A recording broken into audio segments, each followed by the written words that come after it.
제가 대학생 때 선교단체에서 활동을 했었습니다. 선교단체에서는 또래 모임이라던가 친한 사람들끼리 밥을 먹거나 카페에 가거나 하는 일들이 잦았습니다. 그런데 이렇게 모여서 이야기를 할 때면 꼭 이야기가 한 주제로 흐를 때가 많았습니다. 저희는 그것을 깔때기 이론이라고 불렀습니다. 젊은 청년들이 모인 곳이기 때문에 형제들이 모인 곳에서는 자매 이야기를 하고요. 자매들이 모인 곳에는 마음에 둔 형제 이야기를 하는 일들이 많았습니다. 그런데 제가 볼 때 연애나 이성 이야기가 아니라 또 다른 깔때기가 하나 있었습니다. 그것은 바로 뒷담화였습니다. 분명 다른 주제로 시작했습니다. 분명히요. 그런데 뒷담화로 마치게 되는 것입니다. 이 사역을 지금 진행을 하고 있는데 지금 리더들이 이렇게 하고 있다, 저렇게 하고 있다. 그런데 이거는 이렇게 해야 될 것 같고 저건 저렇게 해야 될 것 같다. 무엇이 더 좋은지 말하곤 하죠. 사실 수고하고 일하는 임역원들을 칭찬하고 알아주는 대신에 무엇이 부족한지, 무엇이 잘못되었는지 판단하고 있었던 것입니다. 그런데 이런 일들이 단순히 혈기가 많은 젊은 시절이어서 하는 것 같지는 않습니다. 나이가 어려도 똑같더라고요. 나이가 들어도 똑같더라고요. 이런 일들이 자연스럽게, 정말 말 그대로 자연스럽게 일어나고 있습니다. 그런데 이러면 안 된다는 것을 우리는 어려서부터 어린이집에서도 배우고요. 도덕 시간에도 배우고 윤리 시간에도 배웠습니다. 그렇다면 우리는 왜 이렇게 이런 비방과 판단을 자연스럽게 하는 것일까요? 우리의 경험과 사회적 연구를 보면 그 이유를 조금은 알 수 있을 것 같습니다. 보통 이런 비방과 판단은 혼자서 하는 경우는 드뭅니다. 혼자 가지고 있던 그 마음을 조금 자기와 친한 사람들과 함께 있을 때 이렇게 내어놓게 되죠. 그리고 어떤 사람들, 어떤 일에 대해서 계속해서 그 마음들을 쏟아내게 되면 그렇게 같이 마음을 쏟아냈던 사람들과 친해지게 됩니다. 그래서 아마도 이렇게 우리가 비방과 판단의 말들을 하는 것은 이렇게 유대감을 더 느끼기 위해서, 더 친해지기 위해서 그런 일을 하기도 하는 것 같습니다. 또 심리학에서는 이렇게 말하더라고요. 사람들이 자존감이 낮아지거나 심리적 위협을 느낄 때 자신보다 못하다고 생각하는 사람 혹은 잘못을 한 그 사람, 그러니까 욕을 먹어도 당연한 그 사람에게 그 사람을 부정적으로 평가하면서 스스로의 마음을 안정시킨다라고 합니다. 그래서 다른 이들의 부족함이나 잘못에 대해 이야기하고 그것으로 자신이 괜찮은 사람인 것을 확인하고 인정하려는 마음이 있다라고 합니다. 이에 더해서 우리의 뇌에도 여기에 영향을 미치고 있다라고 하는데요. 한 신경과학자의 연구에 따르면 우리가 싫어하는 혹은 누군가의 실수를 지적하고 비난할 때 우리의 뇌에서 어떤 일이 일어나냐면 그 보상회로가 작동을 하기 시작한답니다. 그래서 도파민이 막 나오는 거예요.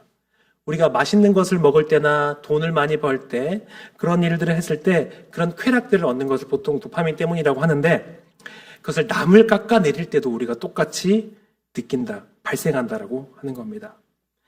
이 연구를 통해서 본다면 우리가 형제를 비방하는 본질적인 이유는 사실 그가 잘못했기 때문이 아니라 내 뇌가 그 비난을 통해서 쾌락을 얻고 있기 때문일 것입니다. 그래서 우리는 잘하는 것보다 잘못한 것을 찾아내어서 비난하고 판단하게 되는 것입니다. 입만 움직이면 그 머리에 도파민을 얻을 수 있기 때문에 얼마나 사람들이 거기에 중독이 될까요? 이를 종합하자면 비방과 판단은 우리가 다른 사람들과 가까워지는 유대감을 확장 방법이 되기도 하고 내 자신을 안정시키기 위한 자아의 생존 전략이기도 하면서 도파민을 얻는 통로이기도 합니다. 우리는 비방과 판단을 좋아합니다. 그리고 나의 유익을 위해서 사용하기도 하죠. 어찌 보면 아까 말씀드렸던 것처럼 이런 행동들은 마치 사람으로서 당연하게 여겨지기도 합니다. 그러나 오늘 본문에서 이런 비방과 판단이 굉장히 큰 일이라고 말하고 있습니다. 그리고 더욱 큰 문제는 우리가 이 심각성을 모른다는 겁니다. 이 비방과 판단은 아주 일관적으로 구약에서도 예수님도 사도들도 이 일이 굉장히 심각하고 무거운 일이라고 합니다. 그런데 우리만 그렇게 여기지 않습니다. 성경에서 우리가 이런 내용들을 읽거나 듣게 된다면 우리는 단순히 유치원에서 배우는 것처럼, 도덕 시간과 윤리 시간에 배운 것처럼, 우리가 아이들에게 나쁜 말 하면 안 돼 라고 말하는 것처럼 그냥 그렇게 생각합니다. 우리는 흔히 누군가를 험담하는 것을 단순한 말 실수 정도, 의견 표명 정도로 그렇게 가볍게 여기는 것이죠. 하지만 야고보 사도는 그렇게 말하지 않습니다. 우리가 4장 1절에서 말한 그 지독한 시기와 정욕이 우리 안에 들끓다가 결국 밖으로 터져나온 결과들이 바로 이 비방이기 때문에 그렇습니다. 내 안의 욕망이 통제가 되지 않으니 만만한 형제를 대상으로 삼는 겁니다. 이 비방은 단순히 입의 문제가 아니라 내 영혼이 세상과 벗하며 물들어 있다는 증거가 되는 것입니다. 11절 상반절을 제가 읽어보겠습니다. 형제들아, 서로 비방하지 말라. 형제를 비방하는 자나 형제를 판단하는 자는 곧 율법을 비방하고 율법을 판단하는 것이라. 아멘. 오늘 본문에서 비방이라는 단어는 악의적으로 말하거나 헐뜯거나 그 명예를 훼손하는 것, 흔히 말해서 깎아내리는 것을 말합니다. 그런데 이것을 사람의 앞에서 하든 뒤에서 하든 그 모든 경우를 말하죠. 그리고 또한 이 비방은 공동체 안에서 이 한 사람, 그리고 비방하는 판단되는 대상을 구분되게 만들고 분리시키고 소외시키는 것을 말합니다. 우리가 이것을 타자화시킨다라고 말하죠. 그리고 우리가 판단이라는 것은 그 사람의 행위를 보면서 이것은 잘했고 저것은 어쨌고 잘못했고 라고 말하는 것을 의미합니다. 이건 역시 그 사람이 있는 그곳에서 말하는 것이나 혹은 뒤에서 하는 것이나 똑같습니다. 그리고 오늘 본문에서는 이 비방과 판단을 나누지 않고 연결되어서 마치 하나의 의미를 이루고 있습니다. 바로 그를 보고 평가하면서 깎아내리는 것을 비방과 판단이라고 말하는 것입니다.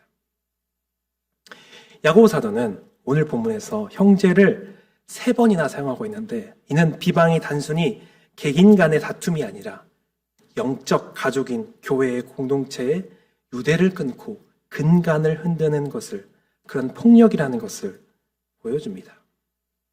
그런데 폭력이면 폭력이지 왜 이것이 율법을 비방하고 판단하는 것이 될까요? 왜냐하면 여기서 나오는 율법이 단순히 규정들의 나열이 아니라 레위기 19장 18절에서도 말씀되어졌고 예수님도 말씀하신 그 이웃사랑이 바로 율법을 가리키기 때문입니다. 율법의 핵심이 이웃을 내 몸과 같이 사랑하라는 것이라면 형제를 비방하는 행위는 율법의 일부를 어기는 것이 아니라 율법의 핵심을 정면으로 반대하는 행위가 됩니다. 그렇다면 형제를 비방하는 것은 그 법이 틀렸다라고 말하거나 적어도 나는 그 법을 지킬 필요가 없는 특별한 존재라고 선언하는 것입니다. 만약 우리가 형제를 비방하면서도 내가 이것은 옳다, 당연하다, 그 사람은 욕먹어도 싸다라고 생각한다면 우리는 이렇게 말하고 있는 것입니다. 형제를 사랑하라는 저 율법은 지금 이 순간에는 틀렸어. 이 율법은 안 지켜도 돼. 이 사람은 사랑받을 가치가 없으니까 이 법을 지킬 필요가 없어 라고 말하는 것과 같은 것입니다. 이것은 법을 어기는 수준을 넘어서 법 자체의 권위를 깎아내리고 법을 재판하는 행위입니다. 다시 말해서 하나님의 법이 내 판단보다 못하다고 확신할 때만 비방이 가능해진다는 것입니다. 그렇다면 우리가 너무나도 쉽게, 너무나도 자연스럽게 하는 것이 무엇입니까? 우리가 율법보다 더 높은 위치에 올려들고 예수님께서 우리에게 주신 그 새 계명보다 우리의 자신과 판단을 더 높게 올려드는 것입니다. 그렇다면 우리가 실제로 어떤 방식으로 하나님의 율법을 재판하고 있을까요? 사실 우리는 대놓고 나는 하나님의 법보다 위에 있어 라고 말하면서 비방하지는 않습니다. 오히려 우리가 교회 공동체의 상황에서, 그리고 야고보서가 주어진 청중인 이 교회 공동체의 상황에서는 신앙적인 모습으로 위장할 때가 많습니다. 명백하게 남을 헐뜯는 말은 우리가 스스로 조심이라도 할 수 있지만 신앙의 언어라는 가면을 쓰고 형제를 볼 때 사실 우리는 모르는 사이에 재판관의 자리에 앉게 됩니다. 우리가 흔히 저지르지만 사실은 율법의 권위를 무너뜨리고 있는 몇 가지 구체적인 모습들을 한번 살펴보겠습니다. 첫 번째로 우리가 때로는 누군가에게 닥친 불행이나 고난을 보면서 그것을 아주 영적인 시각으로 분석할 때 이런 일들이 발생합니다. 특별히 공동체 안에서 누군가가 감당하기 힘든 어려운 일을 당하면 우리는 걱정하는 척하면서 은근히 이런 말을 내뱉곤 합니다. 그 집 누구누구가 이번에 안 좋은 일 생겼다면서? 내 생각에 그 집사님이 요즘 기도를 쉬어서 그런 것 같아. 다 하나님이 깨달으시라고 치는 거지. 다 이유가 있다니까? 여러분, 이 말을 통해서 우리는 어떤 잘못을 범하고 있을까요? 이 말을 통해서 우리는 하나님의 섭리라는 영역을 우리의 마음대로 재단하고 있습니다. 하나님은 때로 우리를 더 단단하게 하시려고 고난을 주시기도 하시고 또 우리가 도저히 이해할 수 없는 그분만의 신비로운 계획 속에서 우리를 두기도 하십니다. 그런데 우리가 무슨 권한으로 이 고난은 죄 때문이다, 기도를 쉬었기 때문이다, 봉사를 쉬었기 때문이다, 하나님께 벌어졌기 때문이다 라면서 판단을 내립니까? 하나님의 깊은 뜻을 다 아는 것처럼 말하는 순간 우리는 위로자가 아니라 자리를 찬탈하는 그런 재판관이 되어 있는 것입니다. 둘째로 우리가 다른 사람의 변화의 가능성을 단정지으면서 말하는 경우가 있습니다. 대표적으로 이런 표현이 있죠. 저 사람은 절대 안 변해. 저 사람은 안 돼. 라는 말입니다. 내가 저 사람을 10년 넘게 봤는데 안 돼. 하나님도 포기하셨을 거야. 라는 그런 말들이 있습니다.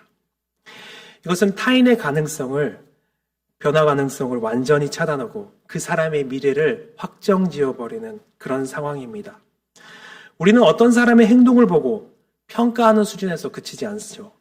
우리는 그 사람의 마음을 마음대로 해석하고 그 사람의 인격을 규정하고 결국 그 사람에게 영적인 판결까지 내려버립니다. 이것은 자신의 5분 후의 미래마저 모르는 사람이 마치 하나님처럼 그 사람의 인생을 판단하는 경우라고 할 수 있겠죠. 세 번째로 앞서 잠시 말씀드렸지만 우리가 사랑의 법에 예외를 두는 경우도 이렇게 될 것 같습니다. 예수님께서 말씀하신 그 사랑의 계명은 이웃을 사랑하라는 범위는 원수까지 사랑하라는 것이죠. 정말 말하기가 어렵지만 내가 가장 미워하고 싫어하고 꺼려하고 가까이 하고 싶지 않은 그 사람을 사랑하라고 말씀하시는 겁니다.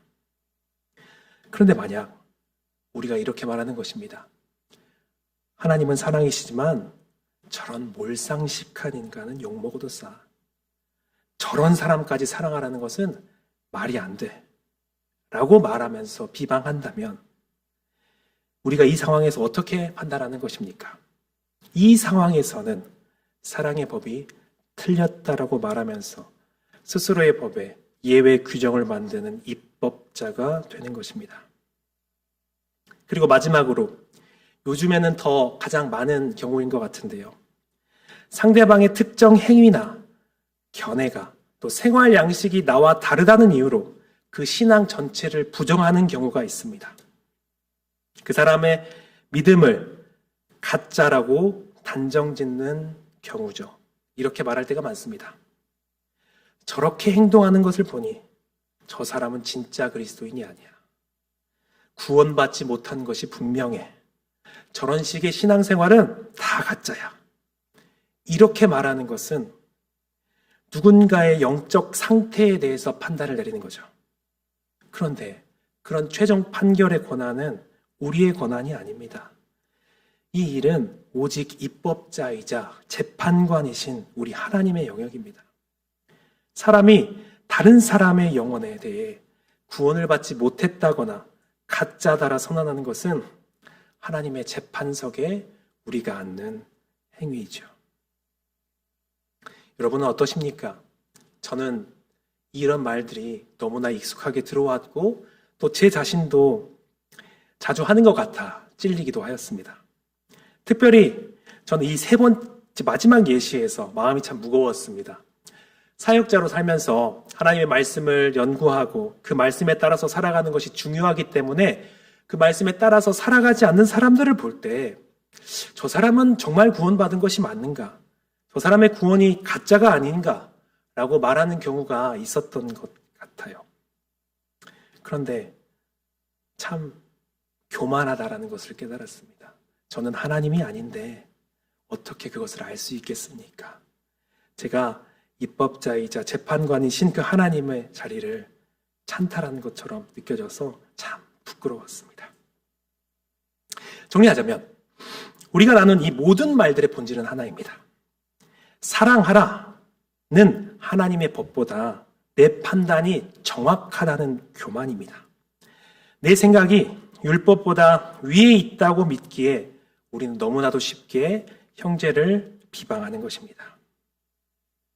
하지만 야고보 사도가 말하는 비방의 진짜 무서움은 여기서 한 걸음 더 나아갑니다. 이 비방은 단순히 법을 어기는 것에서 끝나지 않습니다. 그것은 하나님만이 앉으셔야 할 자리를 우리가 앉고 있는 일종의 반역입니다. 우리가 형제를 비방할 때 우리는 단순히 사람에게 상처를 주는 수준을 넘어서게 됩니다. 나도 모르는 사이에 우리는 하나님을 향해 절대 넘지 말아야 할 선을 넘어가 버리는 것입니다. 예시를 한번 들어볼까요? 그냥 얼굴만 아는 사람이 우리 집에 놀러를 왔다라고 해볼까요? 평소에 별로 친하지도 않는 사람입니다. 그런데 그 사람이 갑자기 말도 없이 집에 방문한 거예요.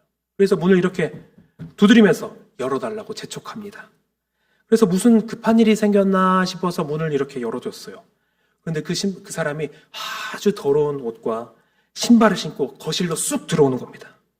우리가 굉장히 당황했어요. 뭐지? 무슨 일이지? 그런데 갑자기 그 사람이 뭐라고 무슨 일이냐고 묻는 내 말에 대꾸도 하지 않으면서 냉장고를 이렇게 열기 시작합니다. 그래서 뭐가 있나 이렇게 해서 먹을 게 없나? 먹을 게 없네? 별거 없네? 이렇게 말하면서 말이죠. 이 사람이 왜 그러지? 하는 생각이 듭니다. 허락도 없이 뒤지는 행위에 불쾌감이 올라오다. 그러다가 그 사람이 집안의 모든 문을 이렇게 열어보기 시작하는 거예요. 화장실을 찾나 했는데 그게 아니라 뭘 찾냐면 안방을 찾던 것이었습니다. 그러면서 이렇게 말하는 거예요.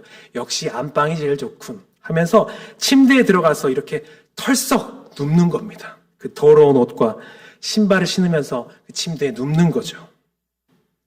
그걸 만약에 실제로 우리가 보게 된다면 우리의 마음은 어떨까요? 우리는 굉장히 불쾌감과 이 사람이 정말 선을 넘네?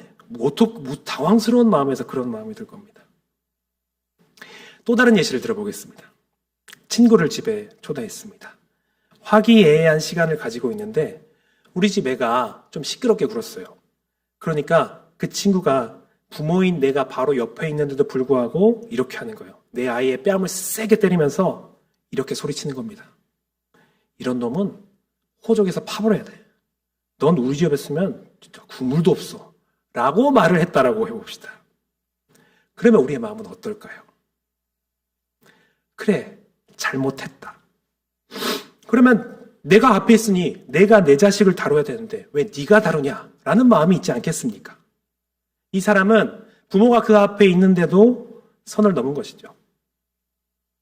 이 예시에서 불쾌한 감정의 정체가 무엇일까요?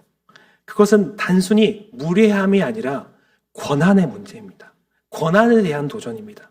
불쾌하고 무례합니다. 자격이 없는 사람이 내 자리를 침범합니다. 내가 그 일을 당한다면 나는 참지 못하고 화를 낼 것입니다. 그런데 우리가 야고보서 4장 11절과 12절은 우리가 형제를 비방하고 판단할 때 우리가 이런 사람과 같다라고 말합니다. 우리가 하나님께 무례하고 하나님의 권한을 침범하는 그런 사람이 되는 것입니다. 오늘 본문에서는 이 형제에 대한 비판과 판단을 하나님께로 연결시킵니다. 우리가 이런 비방과 판단을 한다는 것은 우리가 이제부터 하나님을 상대하겠다라는 것을 의미합니다. 우리는 하나님의 집에서 그분의 법을 지켜야 할 준행자일 뿐입니다.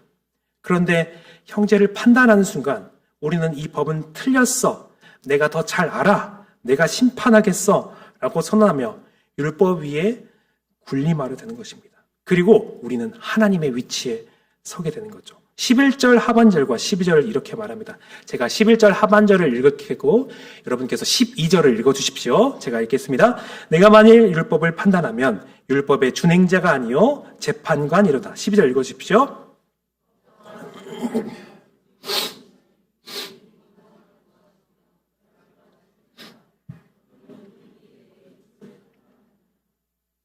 우리가 형제를 비방하는 순간, 판단하는 순간, 제가 들었던 그 예시처럼 우리가 신발을 신고 거실을 지나서 냉장고를 열고 급기야 하나님만이 앉으실 수 있는 그 재판관 자리라는 안방 침대에 앉는 꼴이 되는 겁니다. 안방 침대의 주인은 집주인이죠. 손님이 그 자리에 앉는 것은 집주인을 무시하는 처사이자 자신이 주인처럼 행동하겠다는 의미입니다. 형제의 잘못을 보고 혹은 못마땅한 부분을 보고 그를 비방하는 순간 우리는 다른 집 부모 앞에서 아이 뺨을 때리는 자들과 같을지도 모릅니다. 우리는 그 형제를 판단할 권한이 없습니다. 그 권한은 그 형제의 아버지 되시는 하나님께 있기 때문에 그렇습니다. 입법자와 재판관이 된다는 것은 기준을 자신이 세운다는 것이고 그 기준에 따라서 잘잘못을 자신이 판단한다는 것입니다. 모든 것의 중심과 기준은 자기 자신이라고 선언하는 것입니다. 엄청난 영적인 교만인 것이에요.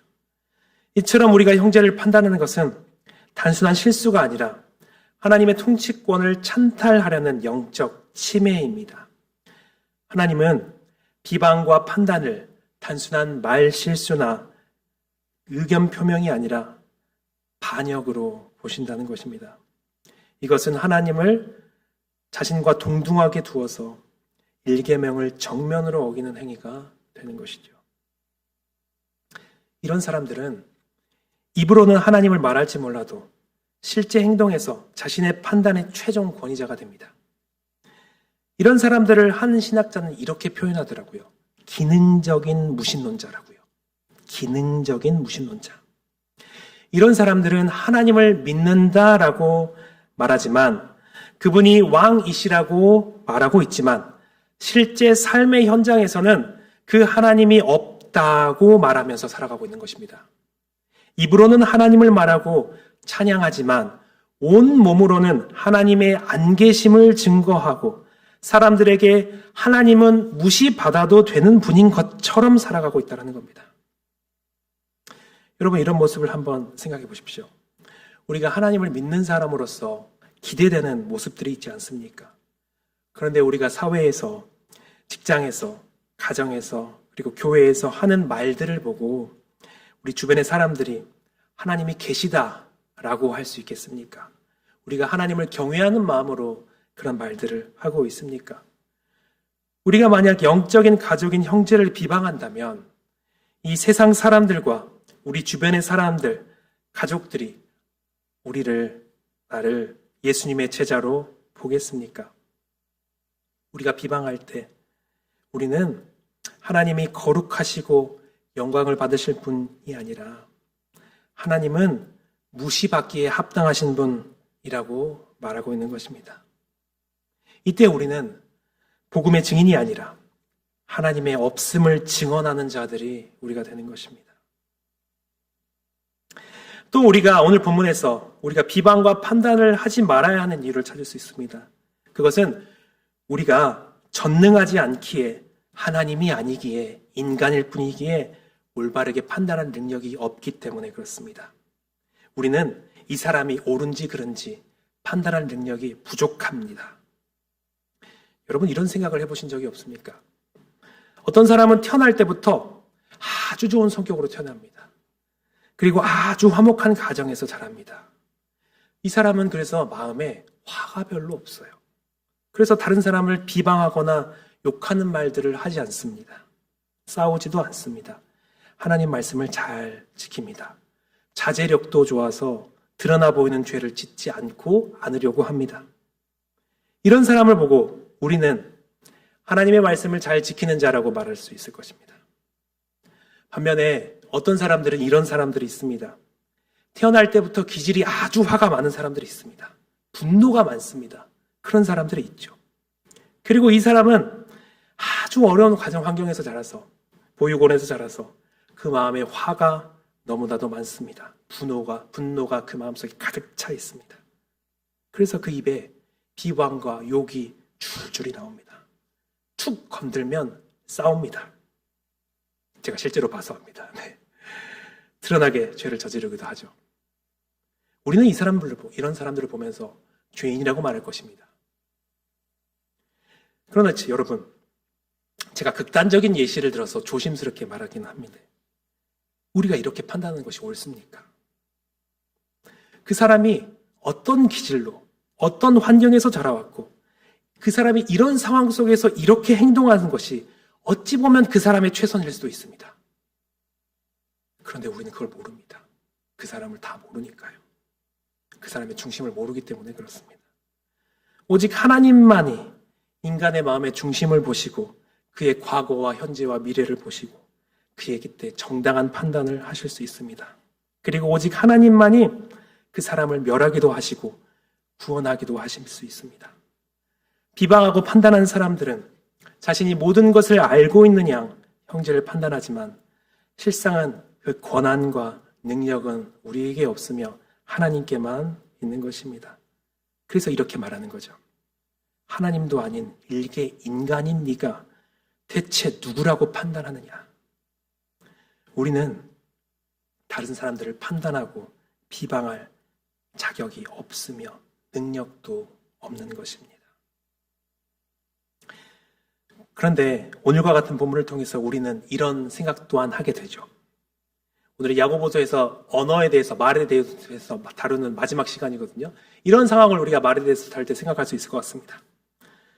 아니, 무슨 말을 못하게 하네? 라는 생각을 해보신 적이 없습니까? 이렇게 하면은 아무 말도 못하잖아. 의견 지시도 못하게 되는 것이 아닐까? 라는 생각이 들 수 있습니다. 우리가 비난하려는 의도가 아니지만 어쩔 수 없이 상대방에게 좋지 않는 말을 할 경우가 있게 되는데 그것마저도 비방과 판단에 속한다면 우리가 할 수 있는 말은 좋은 말밖에 없을 것입니다. 그리고 이런 좋은 말만 한다면 어쩌면 우리 공동체는 잘못된 길을 가더라도 제자리로 잡아줄 사람이 없을 것입니다.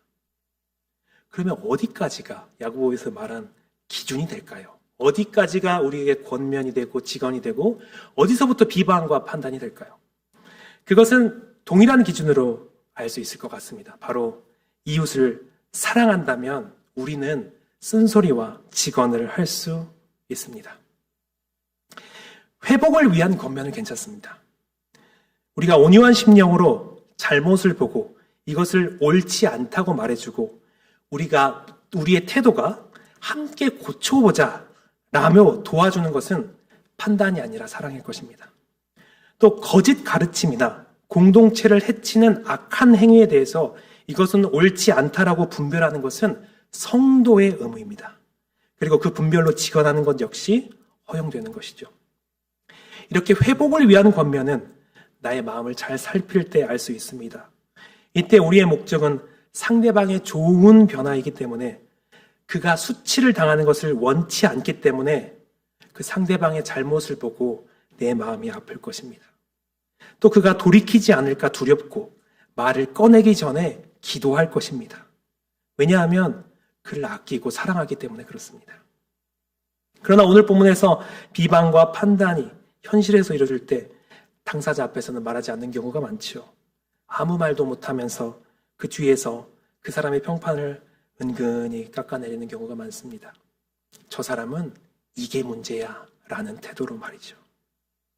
그리고 상대방의 잘못을 말할 때 은근한 우월감이나 카타르시스를 느낍니다. 나는 저러지 않는데 라는 안도감을 느끼고 그의 회복을 위한 애타는 마음이 없습니다.